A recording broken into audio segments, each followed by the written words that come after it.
কাইলৈ সমগ্ৰ দেশবাসীয়ে গণৰাজ্য দিৱস উদযাপন কৰিব পালন কৰিব উলহ মালহেৰে আৰু তাৰ ঠিক এটা দিন পূৰ্বে অসমলৈ তথা গোৱালপাৰা জিলালৈ সুনাম কঢ়িয়াই আনিছে গোৱালপাৰা এগৰাকী বিশেষ ব্যক্তি মই চিনাকি কৰি দিম তেখেতক ভাৰত চৰকাৰে পদ্মশ্ৰী সন্মানেৰে বিভূষিত কৰিছে আৰু অসমৰ ৰেচম উদ্যোগত যি অৰিহণা আগবঢ়াইছে আচলতে তাৰ কাৰণে এই যি পদ্মশ্ৰী সন্মান তেখেতে লাভ কৰিছে ডক্টৰ যোগেশ দেউৰী আৰু মই এতিয়া ডক্টৰ যোগেশ দেউৰীৰ বাসগৃহত উপস্থিত আছোঁ আৰু পোনে পোনে তেখেতৰ প্ৰতিক্ৰিয়া ল'বৰ কাৰণে মই যত্ন কৰিম আমাৰ ফালৰ পৰা প্ৰথমে আপোনাক শুভকামনা জনাইছোঁ এই সন্মান আপুনি লাভ কৰিলে কেনেকুৱা কি ক'ব মই খুব আনন্দিত মই খুব ভাল পাইছোঁ এইটো ভাৰত চৰকাৰে মোক যোগ্য এই হিচাপে বিবেচিত কৰি পদ্মশ্ৰী বঁটাৰে বিভূষিত কৰাৰ কাৰণে ইয়াৰ আগতেও মই অসম চৰকাৰৰ পৰা আমাৰ অসম চৰকাৰৰ হায়েষ্ট চিভিলিয়ান এৱাৰ্ড এইটো অসম গৌৰৱ 2022 চনত পাবলৈ সক্ষম হৈছোঁ সেইটোৰ কাৰণে মই অসম চৰকাৰক ধন্যবাদ জনাইছোঁ আৰু মোৰ এটাই কিবাটো সেইটোৰ কাৰণে মই আচলতে মোৰ এই বঁটাটো মোৰ প্ৰাপ্য যদিও মোৰ প্ৰাপ্যৰ লগতে সেইখিনি মোৰ যিখিনি প্ৰাপ্তি সেই প্ৰাপ্তিখিনি আমাৰ যিটো নেকি এই ৰেচমৰ লগত জড়িত এৰীৰ লগত জড়িত মোৰ পালকসকল আৰু মোৰ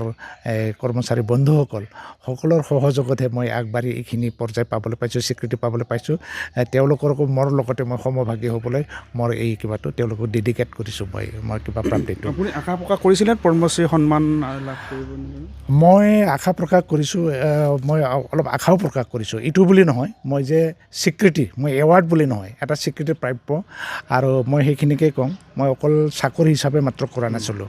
মই চাকৰি বোলে এই 10টাৰ পৰা বোলে 5টা বজালৈ চাকৰি সময় সেইটো বুলি নহয় মোৰ এটা মিছন এটা নিজে ভাবিছিলোঁ বোলে নাই এইটো ফ'কাছত আনিবলৈ আৰু এৰী আৰু মুগা বিশেষকৈ অসম আমি আৰু মুগা আৰু এৰীৰ কাৰণে বিখ্যাত গতিকে এই এৰী মুগাক যদি আমি ফ'কাছত নিনো বা মই নিচিনাকৈ যদি কোনোবাই আগবাঢ়ি নাহে বিশ্ব দৰবাৰে চিনি নাপাব গতিকে মই ভাবিলোঁ চবতকৈ আৰু বেছি অৱহেলিত আমাৰ এই এৰীটো ৰেচমৰ ভিতৰত গতিকে আমাৰ দৰিদ্ৰ শ্ৰেণীৰ মানুহে কৰে গতিকে সেইকাৰণে মই ভাবিলোঁ কি নাই এইটো যেনেকৈ হওক এইটো ফ'কাছত আনিব লাগে গতিকে এইটোৰ ক্ষেত্ৰত মই আজি এই এনেকুৱা কম সময়ত গোটেই মোৰ বিৱৰণী কিবা কৰি মই প্ৰকাশ কৰিব নোৱাৰিম মই থলতে কৈছোঁ এতিয়া মই প্ৰথমতে কৈছোঁ এৰীৰ ক্ষেত্ৰত মই কি কৰিছোঁ বুলি ক'লে মই এৰীৰ খাদ্য বৃক্ষ মই নতুনকৈ প্ৰতিষ্ঠা কৰিছোঁ সেইটোৱে হ'ল আমাৰ নেকি চিমলু আলুৰ পাত এইটো টপিঅকা কয় আৰু ইয়াৰ বাদেও কি কৰিছোঁ মই এৰীক লৈ এটা মই যিহেতু 11 বছৰ কাল মই বডোলেণ্ড টেৰিটৰিয়েল কাউন্সিলৰ কোকৰাঝাৰত মই সঞ্চালক হিচাপে ডাইৰেক্টৰ হিচাপে কাৰ্যনিৰ্বাহ কৰিছিলোঁ মই এই কোকৰাঝাৰতে এটা কি এইটো silk park Bodoland silk park এৰীক লৈ গতিকে সেইটো চিল্ক পাৰ্ক গঠন কৰিছোঁ যি নেকি পৃথিৱীত ক'তো এনেকুৱাকৈ চিল্ক পাৰ্ক হিচাপে ক'তো নাই মই পৃথিৱীৰ প্ৰায় ৰেচমৰ লগত জড়িত দেশবিলাকত প্ৰায়টো ভ্ৰমণ কৰিছোঁ আৰু সেইটোৰ কাৰণে মই আৰু কি কৰিছোঁ এৰীক আমাৰ পালকসকলৰ মাজত মানে এইটো কিবা কৰাৰ কাৰণে বিশ্ব দৰবাৰত প্ৰতিষ্ঠা কৰাটোৱে মোৰ উদ্দেশ্য কিন্তু পালকসকলৰ মাজত এটা জাগৰণ অনাৰ কাৰণে কি কৰিছোঁ মই প্ৰতি বছৰে মে' মাহৰ 1 তাৰিখে এৰী দিৱস হিচাপে পালন কৰোঁ আৰু মই বিশ্বক জনাবৰ কাৰণে মই এটা ডাইলগেৰে আগুৱাই লৈ গৈ আছোঁ সেইটোৱে হ'ল মোৰ এটা ডাইলগটো হ'ল এইটো যে eri is our future eri is our future muga is our hope mulberry is our scope গতিকে মই ভাবোঁ লাহেকৈ এতিয়া এই যিখিনি কিবা কৰিছে সেইটোৰ ক্ষেত্ৰত আমাৰ ভাৰত চৰকাৰৰ বস্ত্ৰ মন্ত্ৰণালয়েও এতিয়া এৰী আৰু মুগাৰ ওপৰত যথেষ্ট গুৰুত্ব দিছে সেইটোৰ কাৰণে মই ভাৰত চৰকাৰ বস্ত্ৰ মন্ত্ৰণালয়ক ধন্যবাদ জনাইছোঁ আৰু পুনৰবাৰ ধন্যবাদ জনাইছোঁ ভাৰত চৰকাৰে মোক এইটো কৰ্মৰাজিৰ আৰু আমাৰ এইটো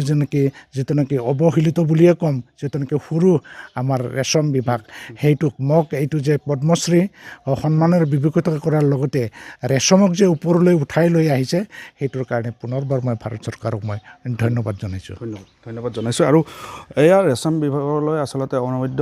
অৱদান আগবঢ়োৱা এগৰাকী হৈছে ডক্টৰ যোগেশ দেউৰী আৰু তেখেতে পদ্মশ্ৰী সন্মান লাভ কৰিছে তেখেতে যথেষ্ট উৎফুল্লিত হৈ পৰিছে আৰু এৰী মুগাৰ ক্ষেত্ৰত যি অৰিহণা তেখেতৰ আছে আচলতে বিশ্ব দৰবাৰত প্ৰতিষ্ঠা কৰাৰ ক্ষেত্ৰত সেইকাৰণে আচলতে ভাৰত চৰকাৰে তেখেতক পদ্মশ্ৰী সন্মানেৰে বিভূষিত কৰিছে আৰু এই মুহূৰ্তত তেখেতৰ প্ৰতিক্ৰিয়া আমি নিউজ 18 অসম নিউজৰ দৰ্শকসকলৰ জ্ঞাতাৰ্থে আচলতে পোনপটীয়াভাৱে ল'বৰ কাৰণে চেষ্টা কৰিছোঁ